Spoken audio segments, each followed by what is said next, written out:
Good evening. Good evening. Welcome, everyone, to St. Mary's College. My name is Arlene Montevecchio, and I'm the director of the Center for Spirituality here at the college.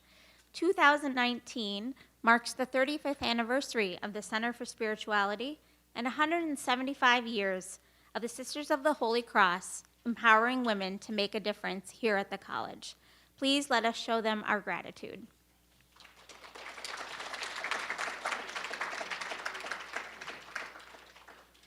Tonight, I have the distinct privilege of introducing our second distinguished lecturer for our Spring Endowed series, Theologies of Lived Faith. Natalia Imperatori-Lee is Associate Professor of Religious Studies at Manhattan College in the Bronx, New York, where she also coordinates the Catholic Studies program. She is a doctoral graduate of the University of Notre Dame and the author of Cuéntame, Narrative in the Ecclesial Present. Her work focuses on the intersection of Latinx theologies, feminist theologies, and Catholic ecclesiology. She has published in Theological Studies in the Journal of Feminist Studies and Religion. A native of Miami, Florida, Imperatori-Lee has served on the board of directors of the Catholic Theological Society of America and the Academy of Catholic Hispanic Theologians of the U.S. She recently presented a series of seminars on the implementation of Pope Francis's Amoris Laetitia. At Manhattan College, Dr. Imperatori-Lee teaches courses on contemporary Catholicism, Vatican II, sexuality in the sacred, and women in Western religion.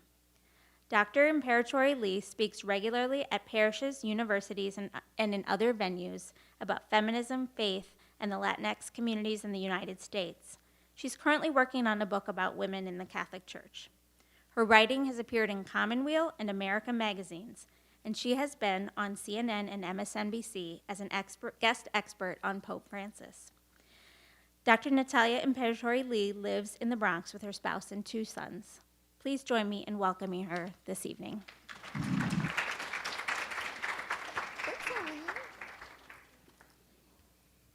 Thank you all so much for being here. I'm proud to welcome you as the overflow crowd from the John Kerry event.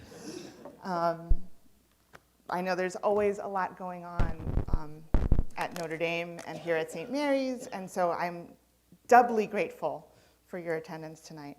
I also want to thank Arlene. I want to thank the Center for Spirituality, St. Mary's, and really, the whole community around here. It is kind of a homecoming for me. This is, as I was telling Arlene earlier, where the first few years of my marriage took place, where those kind of formative, difficult, traumatizing grad school years take place. And so it really feels good to be sort of home. So my first order of business tonight is to explain the kind of strange and very long title of this talk. But I want to be very honest and let you know that I wanted it to be a lot stranger. I settled on Latinx Catholicism because it's direct. Many people have never heard the term Latinx, right? In fact, unless you watch One Day at a Time. Does anybody watch One Day at a Time? It's a great show. I was just recently with a group of bishops doing this tour about Amoris Laetitia, and Bishop McElroy of San Diego got up the courage as we were crossing a street to ask me when we were walking to dinner what on earth exactly I meant by Latinx. And how do you spell Latinx? Because I've always heard Latino, so I don't understand. So here's what I told him. As you probably know, Spanish is a gendered language, and because of this, all of its nouns, right, Ty, reflect 1/2 of the human community at best. So when we want to speak about all Latinos and Latinas, we end up having to say Latin o a, or Latin os as, or Latin as os, or some other mashup of these words, and I find that clunky. It forces you to put one gender first, or to alternate them, which gets very confusing. The X has an additional advantage in that it includes persons who don't identify strictly within the gender binary, right? Some members of the LGBTQ community, for example. So scholars and also church folk, I want to make clear that it's not only something that scholars are imposing from without. In fact, a close friend of mine from Puerto Rico uses this almost exclusively, the X, in place. Even in mujeres, she uses the word X. the letter X. So they're increasingly turning to Latinx as a term of choice. In tonight's remarks, I'll probably alternate between Latinx, Latinos, Latinas. Sometimes I use one or the other. Sometimes I use Hispanic or Hispanophone to mean Spanish-speaking, just to kind of give you a lay of the land. So now that we have that out of the way, we can move to the rest of the title, which has to do with the future of the church in the United States. We know from demographic studies, many of which I'll cite in a bit, that the church in the US is once again increasingly made up of Latinx Catholics. The way in which we talk about this demographic reality tells an interesting story. Frequently, words like the new face of Catholicism, or the emerging Latinx majority, or the recent immigrants from Latin America are the subjects of our statements. This might lead people to believe that Latinos and Latinas are relative newcomers to American Catholicism, even outsiders. This brings me to my first animating question this evening. God, I hope this works. Good. Which is, whose experience counts theologically? The Second Vatican Council taught us that the whole people of God have an intuition of the faith, right? A sensus fidei, that can recognize the gospel innately, experientially. This sense of the faith allows all of us to participate fully and actively in the life of the church in preserving and promoting the gospel. But for many years, especially among those who chronicle American Catholicism, some Catholics' sense seemed to count more than others. The church continues to struggle with the matter of the sensus fidei, with the overpowering witness of Latinx experience throughout American history, with accounting for the reality of the people of God, especially the laity, and our role in preserving the tradition handed down apostolically. We are left out of the story, or let into the story, but only as newcomers.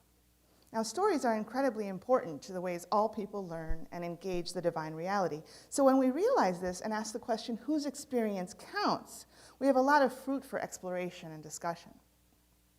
The dynamic realities of story and experience also explain my somewhat weird original bilingual book title, Cuéntame.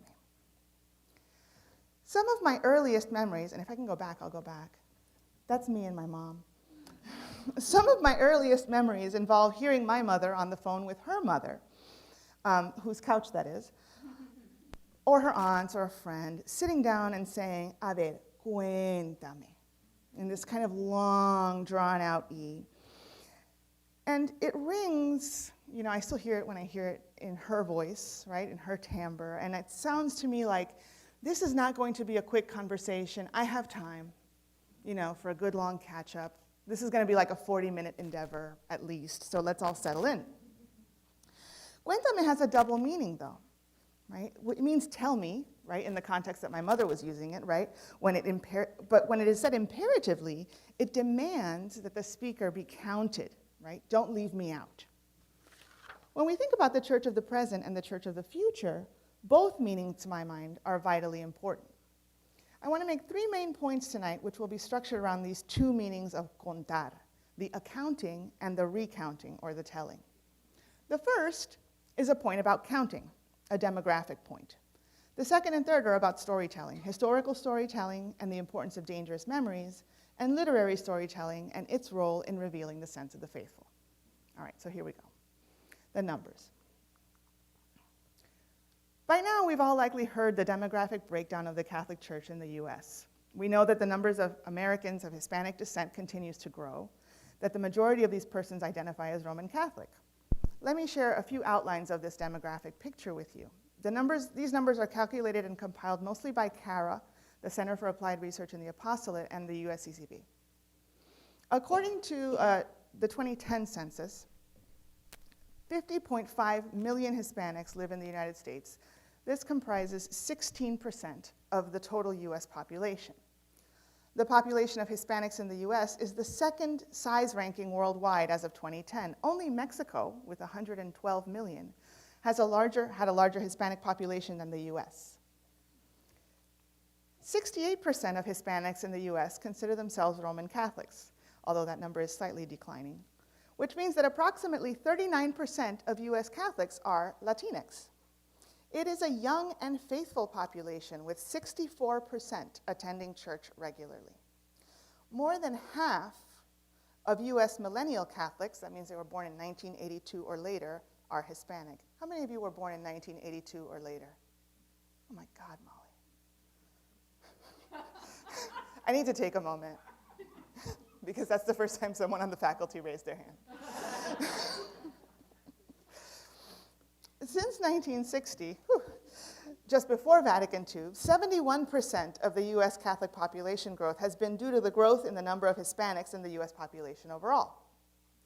This community accounts for 40% of the increase in registered parishioners from 2005 to 2010. About a third of parishes celebrate Mass at least once a month in a language other than English. 81% of those Masses are in Spanish.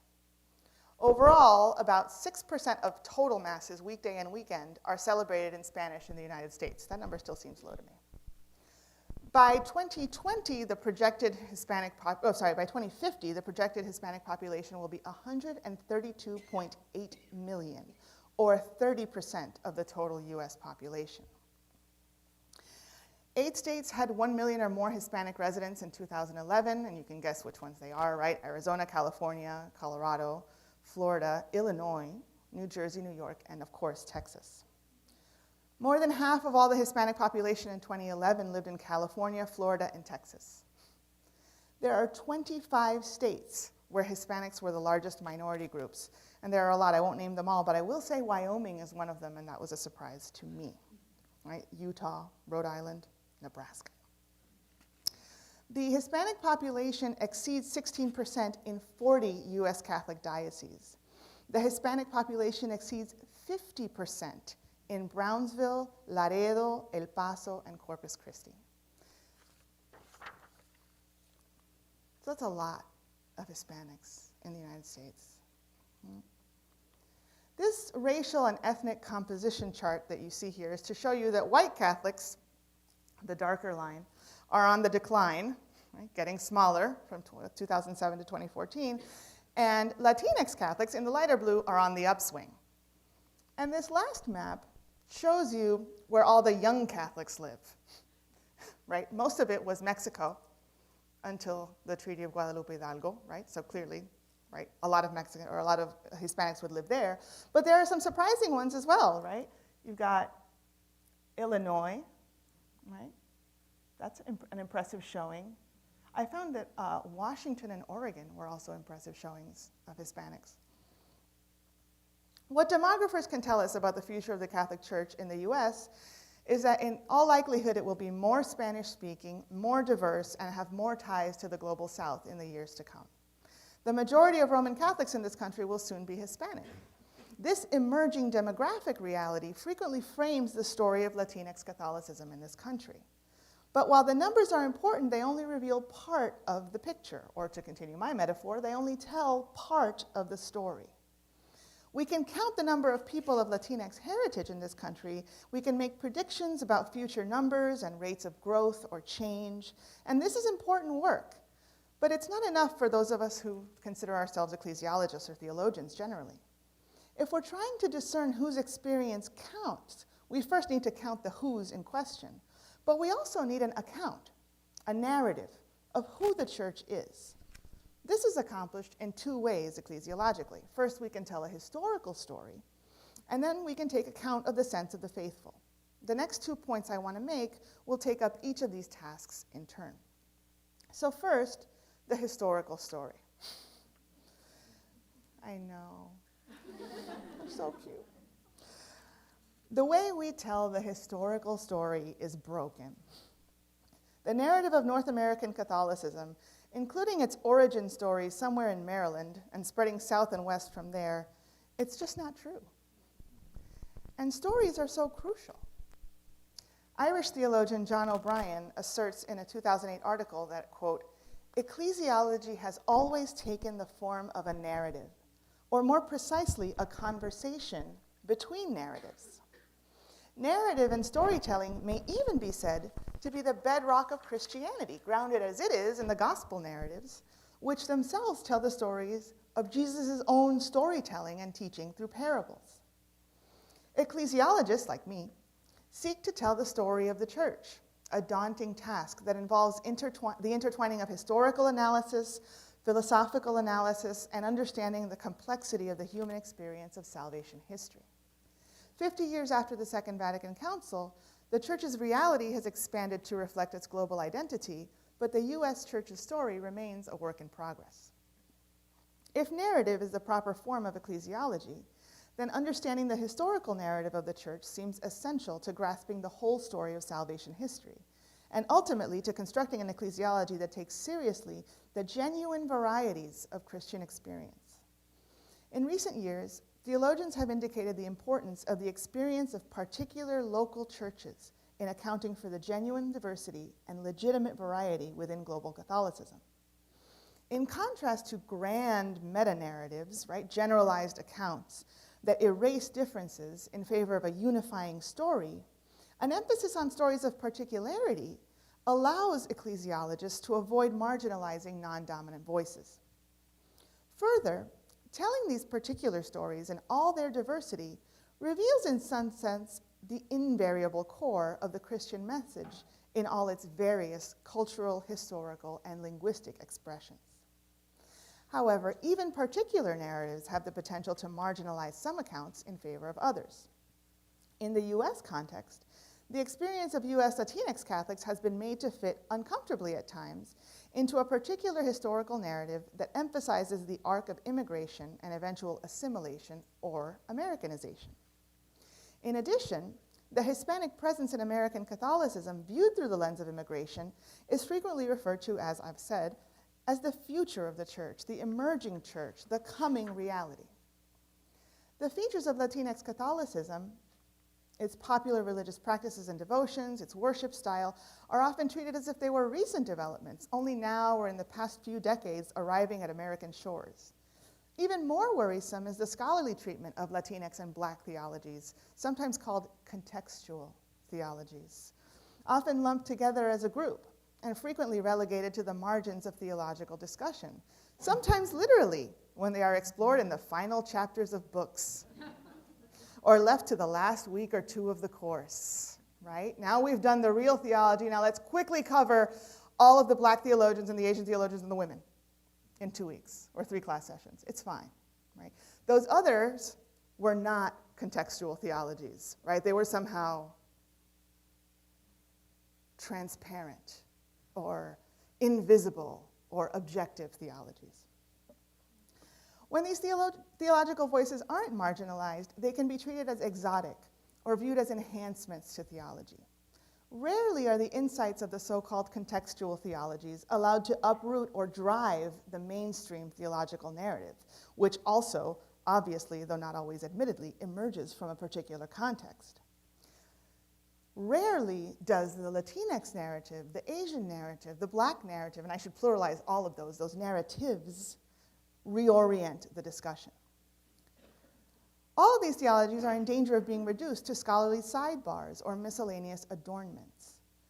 In a globalized world, telling the story of the world church demands more than an add diverse voices and stir methodology.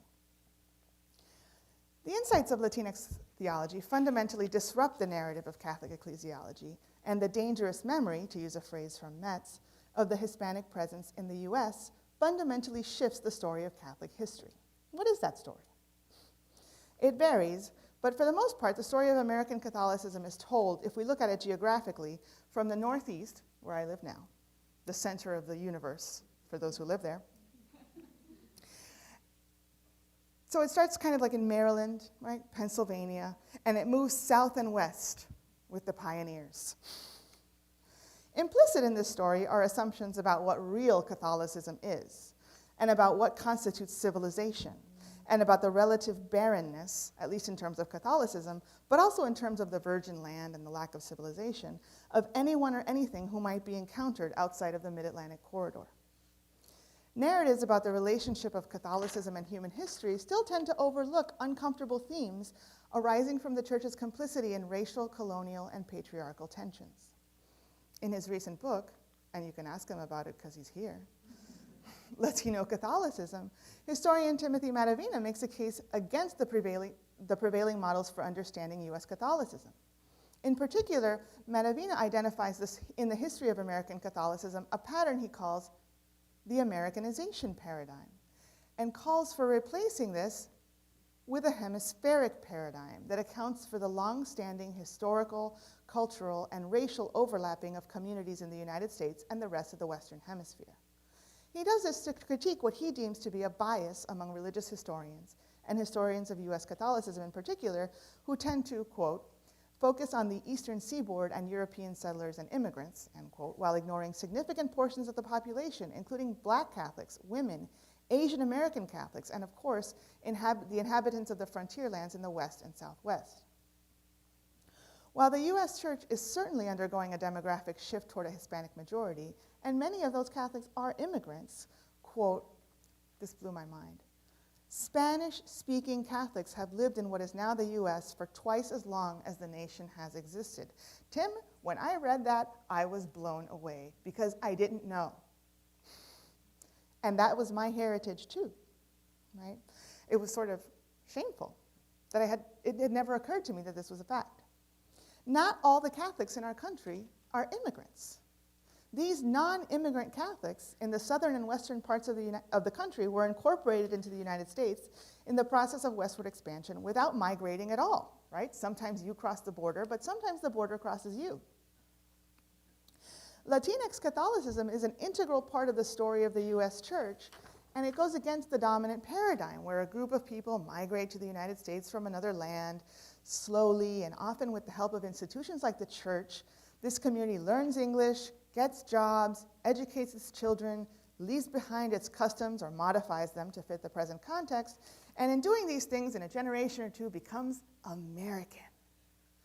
Maravina contends that non-immigrant Hispanic communities challenge the paradigm of immigration and slow assimilation with eventual Americanization that characterizes the experience of most European immigrant Catholic communities in the Northeast and here in the Midwest. The reality of non-immigrant Catholic communities continually existing in parts of the South and Southwest complicates our narrative of US Catholic history, to be sure. If history is going to be true to reality, it has to include these uncomfortable, disruptive narratives. So this legacy of non-immigrant Latinx Catholicism in the US disrupts our ideas of the history of American Catholicism and of an American identity based solely on the one particular immigrant experience. But it doesn't only disrupt our understanding of the past. When we acknowledge the constant presence of Latinx Catholic communities in the US, we temper the narrative of Hispanicization as an emerging reality, never before seen in this country. Sure, the demographic trends show that the ethnic makeup of the US Church is trending toward becoming majority Hispanic in the very near future. But the emerging majority status of Latinx Catholicism must be contextualized within the broader reality of what Maravina calls the multiple origins of Catholicism in the United States. By reconstructing the past in a more hemispheric way, we contextualize the Church's present demographic reality. Instead of picturing Catholicism as something that arrived on American shores and spread westward and south, that's from my son's school curriculum, killing it over in New York, westward and south, it might be beneficial and would certainly reflect reality a little bit better if we envision Catholicism existing and emerging in multiple places in the land we now know as the United States at the same time. So not a manifest destiny metaphor, but more of a Verizon map. Right?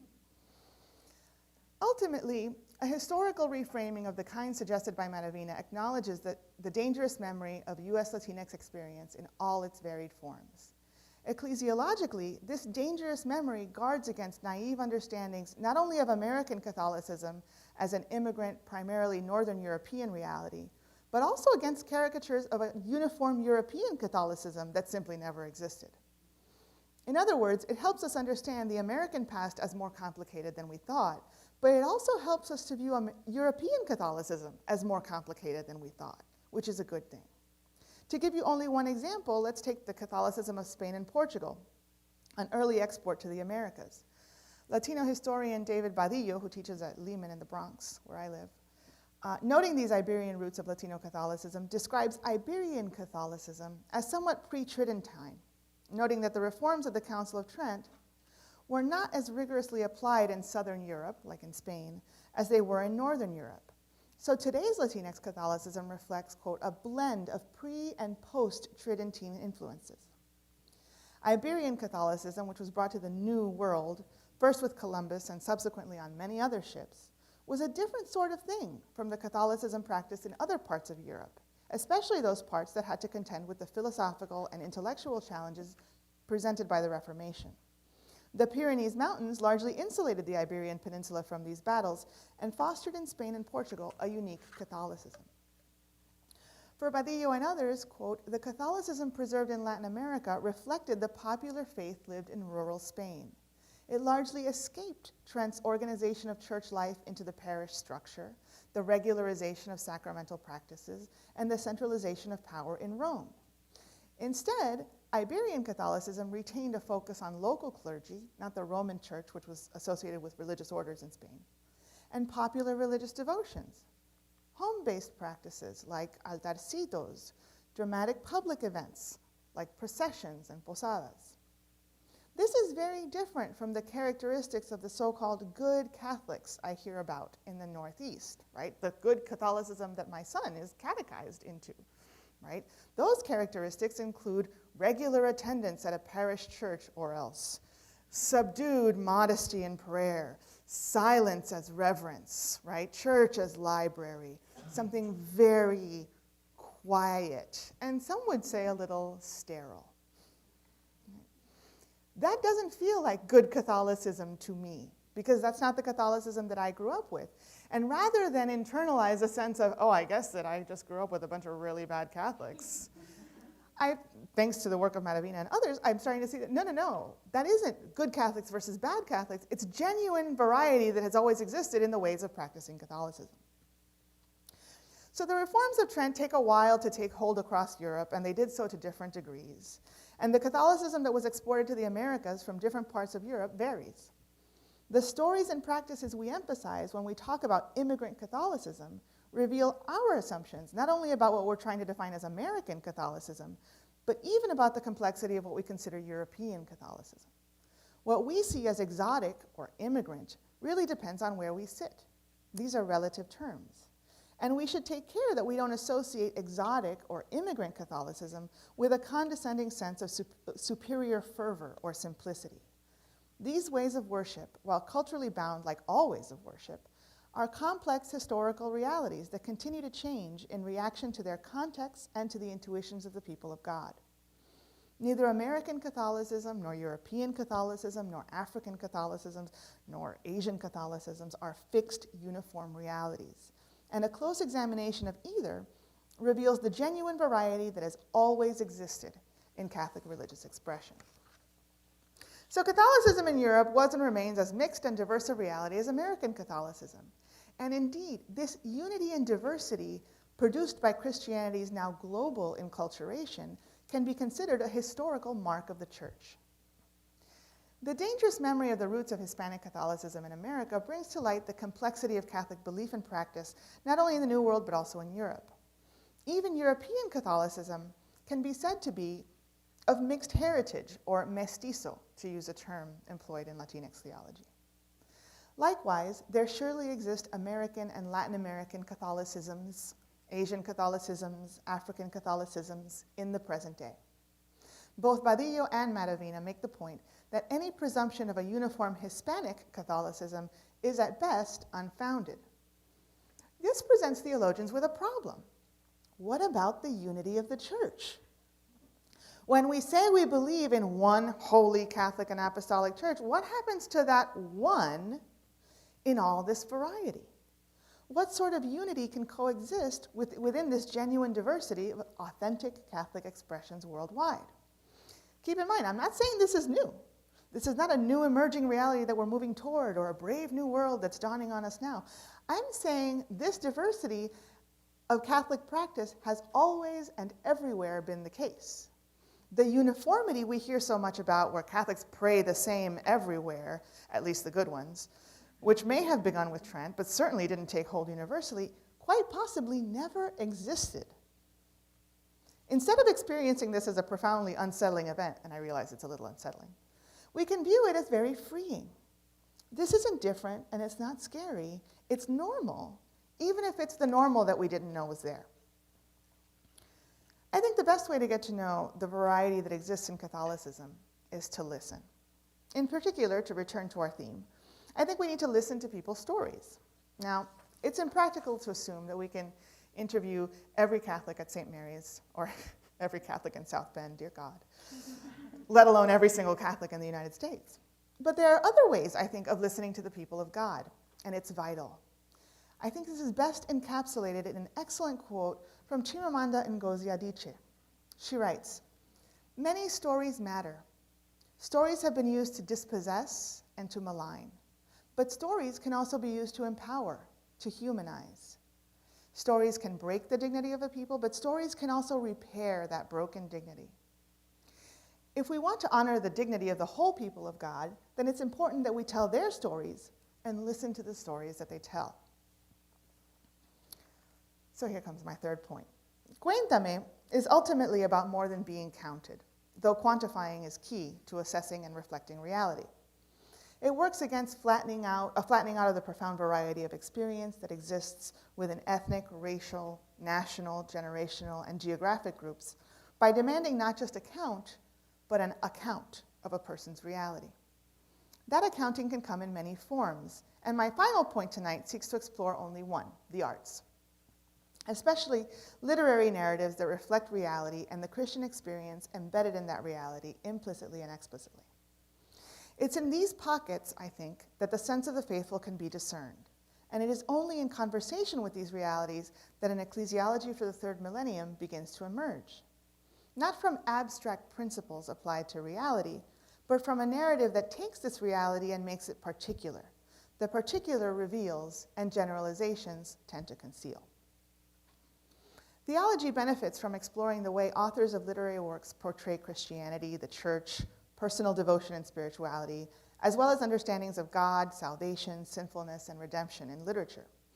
Theologians can use this material to create or refine theological formulations, to understand how the church operates in any given context, or how doctrines reflect the beliefs and practices of a group of people depicted in the form of a literary narrative, or the way the author understands doctrines, the practices of the faith. Literature serves as a resource for theology in its role as a second-order discipline, where experience comes first and reflection, or theology, should come second. In addition, theologians approach literature as a source for theology. Michelle Gonzalez, a Latina theologian at the University of Miami, notes that, quote, "Theology and literature share the ability to express the divine presence in people's daily lives," end quote. Gonzalez reminds us that Christians have known God to be the good, the true, and the beautiful, and a key source of the beauty in literature lies in its capacity to portray reality.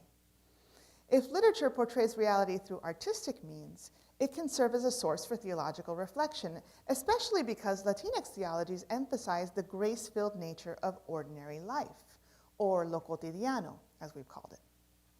So literary works can serve as a source and a resource, giving rise to new understandings of God, of self, other, and community. Most importantly for me, literature and art and movies and television and telenovelas allow us to overhear the sense of the faithful in everyday settings. A key insight of Latino theology from its beginnings is that the ordinary life of the people of God, especially the laity, is a place of extraordinary grace that gets overlooked by mainstream theology.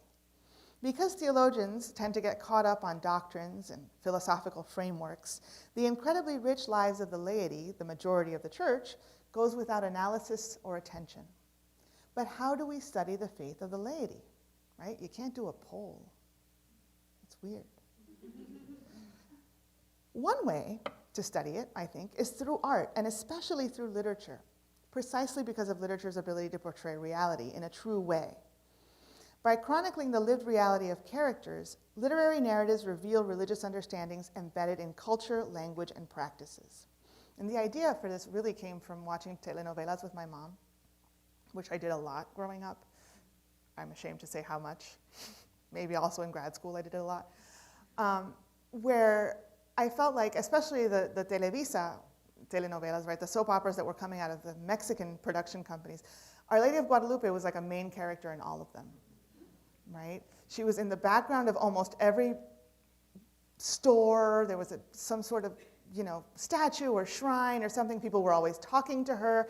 She was a major sort of reflection point and inflection point that moved plot forward all of the time, not just, once or twice. And I thought, gosh, what is this saying? So now I'm going to turn to one of my very favorite stories about the faith of the laity. And it's the brief personal essay, The Battle of the Virgins, by Puerto Rican author Rosario Ferrer. Ferrer's essay showcases the tension between religious elites and the ordinary faith of the people, and reveals in that ordinariness a complex faith that is rooted in traditional devotional practices and prayer, and that subverts a repressive patriarchal system. So here's a bit of the story. It's a little bit of a long quote, so bear with me. No sooner has she begun to pray when I asked, "Why is La Guadalupe black? All the other virgins I know are white and blonde, and they have blue eyes." "She's not black. She's brown. She was buried in the ground for 800 years. The dirt stuck to her, and now she's the same color as the earth." "Why was she buried in the ground for 800 years?" I whispered. "Because some bad men wanted to harm her. I saw the story in Tizoc, a Mexican movie I went to. Pedro Infante tells how La Guadalupe was hidden away in a cave in the mountains because they wanted to destroy her image. It was such a beautiful movie. Every time Maria Felix appeared on the screen, Pedro Infante and his mariachis played the guitar for her, just like Eusebio does for me in El Tibidabo once in a while." That scene represents the first catechetical moment between the narrator of Ferrer's short story, likely Rosario herself, and Hilda Ventura, the nanny in the story. It also crystallizes the difficulty of getting at the sense of the faithful by looking at popular religious practices and beliefs, namely, that people's beliefs tend to be extra-doctrinal or non-doctrinal, informed as much by popular belief and customs, and in this case, movies and popular culture, as they are by magisterial Catholic teaching. This doesn't mean that beliefs and practices are irrelevant, though. In fact, I think the opposite holds true. I believe this scene shows us how different kinds of knowledge and complex systems of meaning-making come together into fundamental understanding of divine activity in the world that makes sense and does justice both to the central teachings of Christianity and the faith of Christians themselves. When the narrator joins Hilda at the cathedral in Ponce, which is right there, praying before La Guadalupe, likely that one right there, she's engaged in a traditional religious practice. Right? Outwardly, we've been writing about this for years, right, Tim? Two women kneeling in prayer in front of a Guadalupean statue is really nothing out of the ordinary. It happens all the time, all over the US and all over the Americas. It's Hilda's interpretation, though, of the Guadalupe story, influenced by all kinds of things, including a different Guadalupe altogether, right? The Guadalupe in Extremadura, which is the one that was found buried in the ground. The Mexican story of the Nican Mopohua, a movie about Guadalupe that had come out in Mexico with Maria Felix. Do any of you know who Maria Felix is? Thank you. She's very popular, right? She's, a Julia Roberts sort of person, before Julia Roberts. So anyway, all of these influences are coming in and inflecting Hilda's retelling of this story. Among all these influences, Hilda is able to subvert what is a traditionally pious message of devotion to the Virgin and replaces it, or at least nuances it, with an understanding that's, I think, a little different from traditional Mariologies. She says, "La Guadalupe is a very powerful virgin. You don't want her as your enemy. Those swords are her thunderbolts. She's not a namby-pamby virgin like the ones in the other churches. She gets things done, and she protects people who fight for what they want." I love that. Here, Hilda has picked up on the little girl's misreading of the rays of light. I have a picture, there we go, the rays of light surrounding Guadalupe. So her little girl thinks that they're samurai swords, right? Which is kind of what they look like. And Hilda says, no, they're not that, they're thunderbolts, right? And a sign of this power. Unlike the other virgins, like the Immaculate Conception that was revered by the religious elites, including the narrator's own mother, Guadalupe is not passive or long-suffering or placidly standing on a bed of lilies. Guadalupe represents, for Hilda and for the little girl, a powerful woman who protects those who follow their passions. That was a pretty subversive message for a young female narrator to hear and for Hilda to proclaim. Why? Well, both the narrator and Hilda were expected to conform to gender and class roles in Puerto Rico in the 50s, this would have been. For the narrator, this meant aspiring not to an education, but to being probably a society wife, right? Forever pure and therefore holy. For Hilda, the nanny, the expectations were far more extreme. Her family's poverty made it nearly impossible to fathom any education or any sort of liberation from the life of poverty to which she was surely doomed. And yet, at the end of the story, neither woman has conformed to the norms expected of them.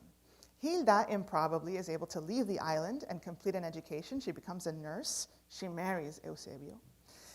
And the narrator, Rosario, gains the courage to leave the island and goes to boarding school and college in the US.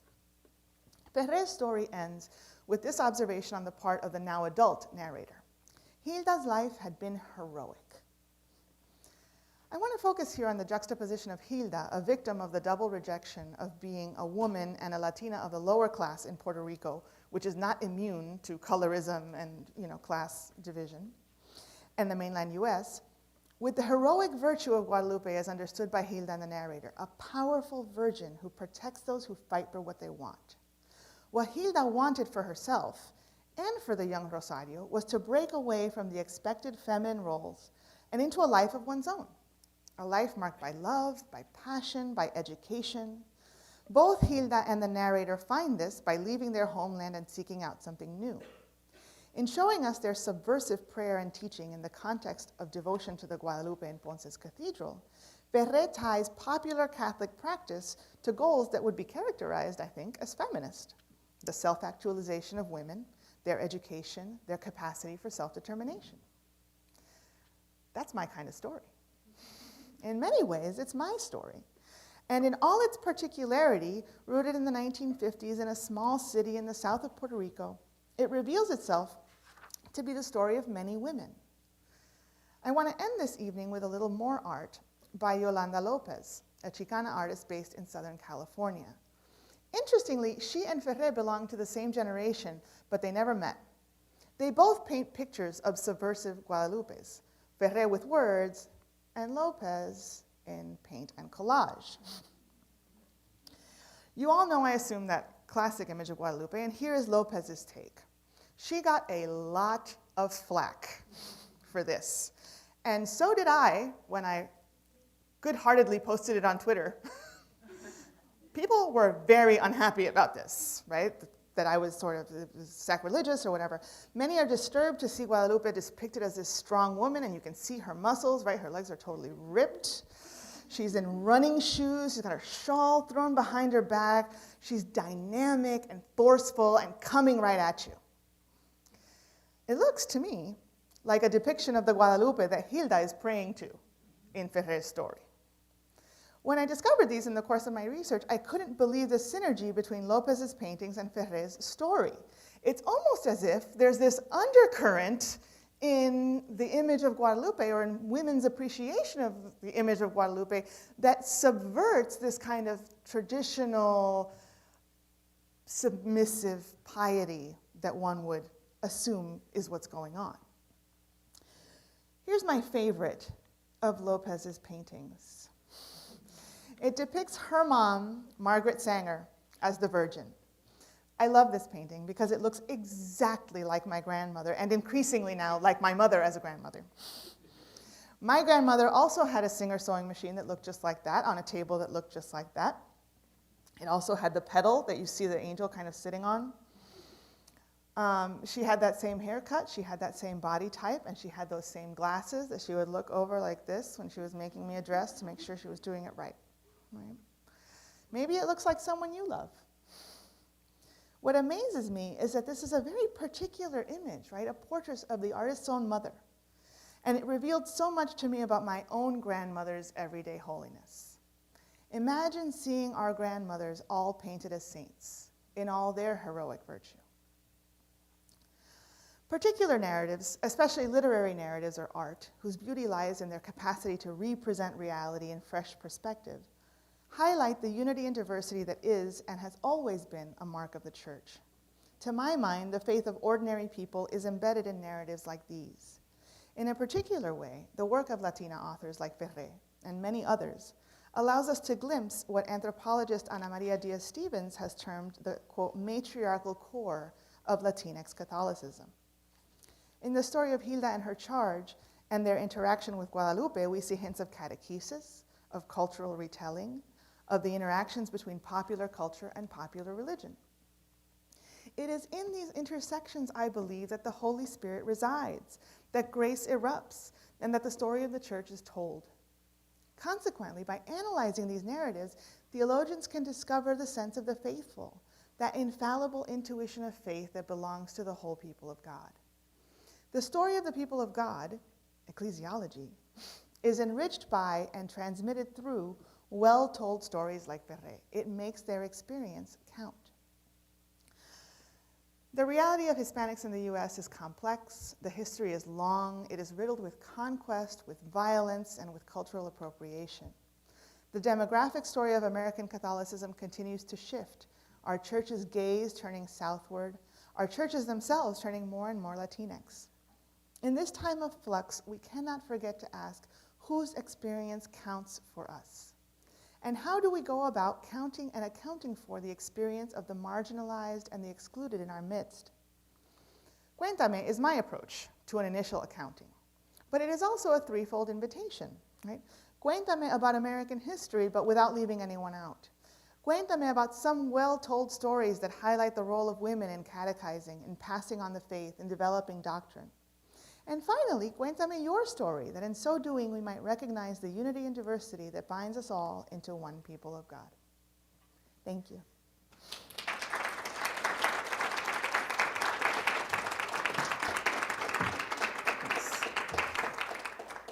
I am happy to take your questions. Arlene knows what time we have to finish, but someone is coming around with a microphone, or if you yell, you can yell. I'm Cuban, I'm used to people yelling at me.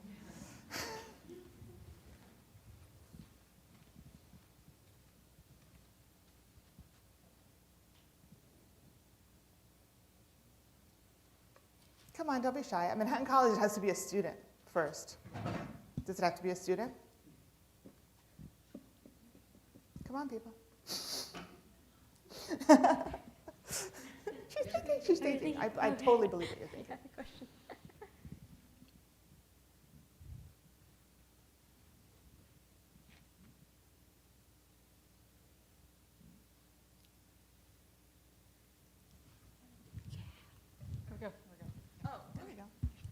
Thank you. Thank you for being here with us tonight. My name is Alejandra, and I'm a grad student.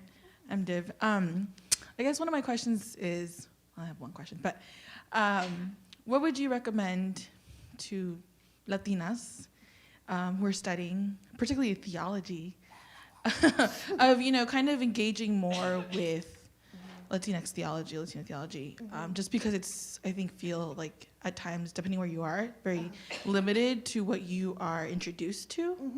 So you kind of have to, like, on your own, maybe go out and seek it. Yeah. And whether it's not just in, like, the theology field, it could be, in literature, like, whatever it is. Yeah. I feel because we're underrepresented, we kind of have to, like, do the extra work. Yeah. But I know with help from others, we can kind of like continue to do that, but it's not easy. Yeah. So I guess kind of like what would you recommend as you've gone through? Thank you so much, and thank you for studying theology. I know that when I announced that I was studying theology, everybody thought I was really crazy, and the advice I got was, tell them you're going to be a nun, and then scale it back to I'm going to study theology, and they'll be cool with that. And it turns out that really worked. But in terms of like finding sources, one thing that made me really kind of hesitant, especially as an early grad student, was that a lot of the theology, Latinx theology, Latina, mujerista theology that I was reading, was not stuff that really resonated with me. It didn't sound like my experience at the time. And so I felt like, this isn't really me. I just want to do regular theology. Like, why do I have to always be doing, like I feel like I'm being pigeonholed or whatever.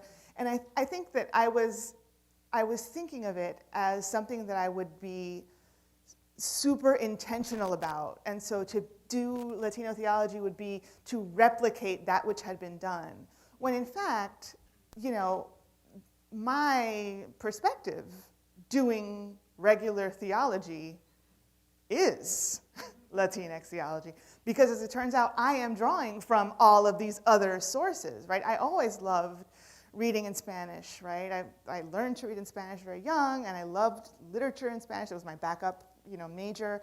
I really wanted to do it, and I never gave up reading. In fact, every year of grad school in the summers, I would read 1 or 2 or 5 or 10 novels, however many I could squeeze in Spanish, just to keep it up. And I eventually ended up writing a book that incorporated some stories that I liked, because I was tired of Flannery O'Connor being the only kind of, you know, Catholic writer, right? I think that the stuff that I was already doing, the experiences that I had already had, were a kind of well of wisdom from which I was drawing, even if I didn't recognize it in myself. And then as I sort of worked for longer in less and less diverse contexts, I realized that Ada Maria Isasi Diaz was actually really right about a lot of things that she wrote. Like, I thought she was being a little bit crazy and a little bit sensitive, and it turns out, no, she was 100% right about exactly how much racism there was and is, exactly how much sexism there was and is, exactly how much sort of stereotyping of women, especially Latino women in the academy, there was and is. And so I think what I would say is, don't close yourself off from what's already there, but also, like, your voice is so important. We need this plurality of voices to give life to the church, especially now, when the church really needs a plurality of voices to kind of rescue it from this deep black hole. So yeah, thank you for studying. Please keep doing it. Seek out community. Yeah, that's my best advice. Thank you. Thanks.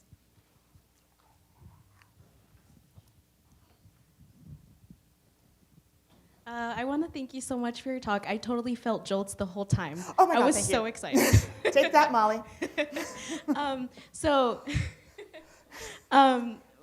Arlene mentioned that like you're an expert on Pope Francis as well. So I wanted to like ask, just in general, what like the impact of Pope Francis being the first Latin American Pope has been, and like what do you think how will affect the future church?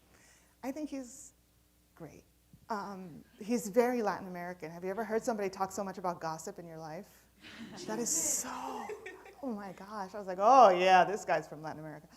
And I think that comes with pluses and minuses though, right? I don't think that an 80-year-old Argentine talking about women is ever gonna get it right. And I feel like every time he says something about women, I'm like, oh God, please don't. Just please don't. Beauty, special nature, strawberries on the cake, just, you know.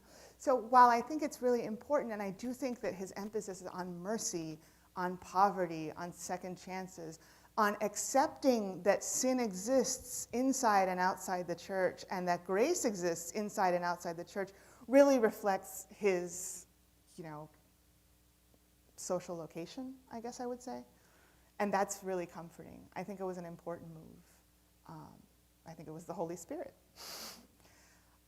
But I think that, especially when he talks about women, it helps us to remember that the Pope is a person. And the more we remember that the Pope is a person, the better off the church will be.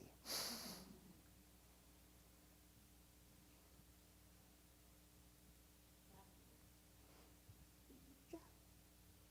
She's right back there. Mm-hmm. My name is Eugenia. I'm not a Catholic, but I did appreciate the way you brought about two different perspectives as being so holy and worshiping, and the other way around. I see also through some religion, as for now, that religion is at war or indoctrinated. You have to worship this way or you don't belong here. And that kind of thing. So I did appreciate the way you presented the whole thing as to, I had a chance, some of my clients, now everybody's my friend, so I worship with some of their, the husband first, and he said, you have a Bible? I said, yeah. So we study, and he said, wow, this is so nice. And I'm like, why not? And then later, the wife invited me with a group. So I studied with them, and the way things were going, I said, well, why wouldn't you study for yourself and know more? And also, I was given an example of Mother Teresa. Oh, one of the ladies said, oh, don't go there. And I said, why? Her work became, I've read about her, and what I've seen today with computers and all that, you can have to know a lot of things. And so I did appreciate that there is a spirit within all of us. And whatever you tap into or you listen to your inner being, it can take you to everywhere else rather than being here and you have to be a modernized or the holiest person in order to exist. And sometimes we have the oppression within the church. Right, yeah, no, I think So you're right. that's what I have to say. Thank you. Thank you very much, Eugenia. Yeah, my experience of sort of the rigidity about Catholicism was really brought into relief when my son started going to Catholic school in the Bronx, in a school where most of the parents of the children in his class went to that school. So it's this sort of Bronx neighborhood, the Irish and Italian Bronx, I don't know if you're familiar with it, but people still identify themselves by what parish they're from. So it's very kind of parochial. And the sort of expectations for mass going and the kind of worship and the kind of music and the kind of prayer were really very different to that which we were accustomed. And it's not like, I wasn't born in Cuba, I was born in Miami, But it was a very sort of Irish type of Catholicism, which is great, and one expression. And I felt like they were trying so hard to make all of these kids, some of whom are Dominican, some of whom are Irish, some of whom are Italian, some of whom are not Catholic, into good little Irish Catholics, right? They were trying to culturally make them one thing instead of catechetically make them one thing. And too often those things go together in ways that I think kind of tamps down a lot of what the Holy Spirit can do. Yeah. Someone's coming. So keeping along that vein, I kind of wanted to ask how you thought that we as everyday Catholics and as students studying theology could draw a better line between what is catechetical and what is cultural, and how we can respect the cultural while also maintaining the catechetical, I guess. Yeah, that's a really good question. Really hard. Ouch. I think that a good starting point is listening, right? Instead of approaching catechesis as, this is just good teaching, right? Good teaching is not about coming in and reading, kind of like what I did here, reading your notes at people and hoping that something sticks, like this banking model of education, right? The best classes that you've had are classes where there's genuine discussion, where students are prompting questions, and those questions lead to deeper understanding for everyone in the room, right? The teacher and the students all having this experience together. So that, I think, the component of listening is crucial in sort of preserving the cultural in the catechetical, or in enculturating the catechesis appropriately, right? Frequently we tend to just fear the ways in which people experience God, or dictate and delineate the ways in which God ought to be experienced without first asking people where they find God, where they see God in their lives, how they see God working, what songs, what shows, what art moves them. And starting from there, right? A sort of common starting point, instead of, like the Baltimore Catechism. Thank you. Thank you. That's a really good question, though. You all set? Great. I think we may be out of time because Arlene is moving.